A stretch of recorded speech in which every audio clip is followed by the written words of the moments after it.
प्यारे बच्चों, good morning. आज मैं आपको ऐसी वास्तविक घटना बताने जा रहा हूं जो आपको बहुत प्रेरित करेगी अपने जीवन में।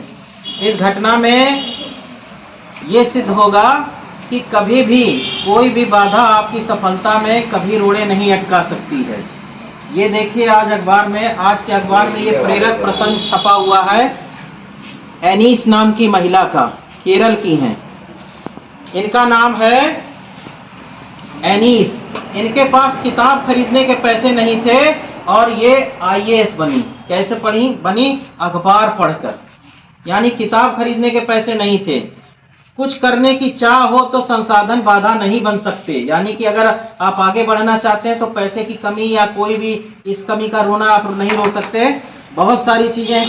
केरल की रहने वाली एनीस कनीमनी जॉय नाम की महिला, ये बेहद गरीब परिवार से ताल्लुक रखती हैं और गरीबी से लड़ी, किताब नहीं खरीद पाई लेकिन हौसला बनाए रखा।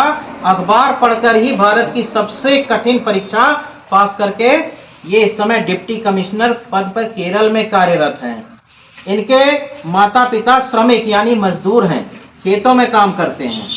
इनके पास पढ़ाई के पैसे नहीं थे। अखबार ले लेके इधर उधर से इन्होंने अपना नोट किया, सारी जानकारियां नोट की अपनी डायरी में। उसके बाद सबसे कठिन परीक्षा UPSC होती है कलेक्टर बनने की।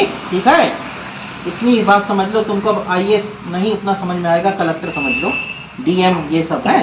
तो UPSC में 65वां स्थान हासिल किया है देश में। समझ गए? 10वीं तक की पढ़ाई इन्होंने गांव में की। एर्नाकुलम चली गई 12वीं में। डॉक्टर बनना चाहती थी लेकिन पैसे नहीं थे बेटा, तो इन्होंने नर्सिंग की पढ़ाई की, नर्स बनने की। नर्स भी बनी लेकिन इससे उनका मन नहीं भरा, क्योंकि मंजिल तो कुछ और थी, मंजिल और ऊपर जाना था। तो इसके बाद उन्होंने क्या किया कि जो है UPSC की तैयारी शुरू की।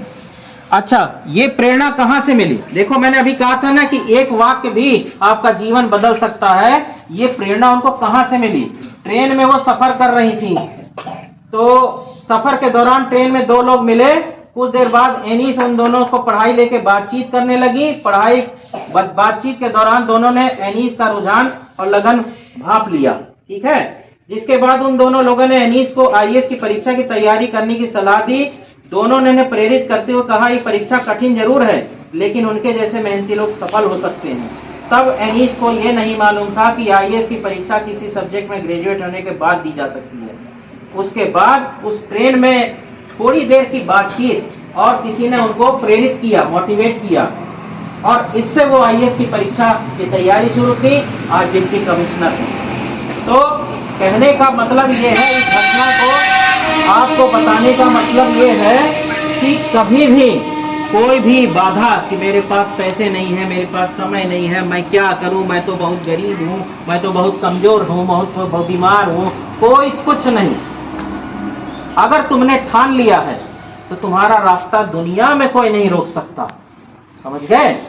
इसके पास किताब के पैसे नहीं थे, यानी इसके पास अखबार से इसने सारी जानकारी इधर उधर से कलेक्ट करके कॉपी में नोट्स बनाना शुरू किया। इसके पास मोटी मोटी किताबें खरीदने के पैसे नहीं थे और अपनी मेहनत से, माँ बाप मजदूर थे। और तुम लोग को तो बहुत कुछ मिलता है, सारी सुविधाएं मिलती हैं, है ना? चाहो तो बहुत कुछ कर सकते हो। ताली बजाओ सर जी के लिए, बहुत बढ़िया कहानी है।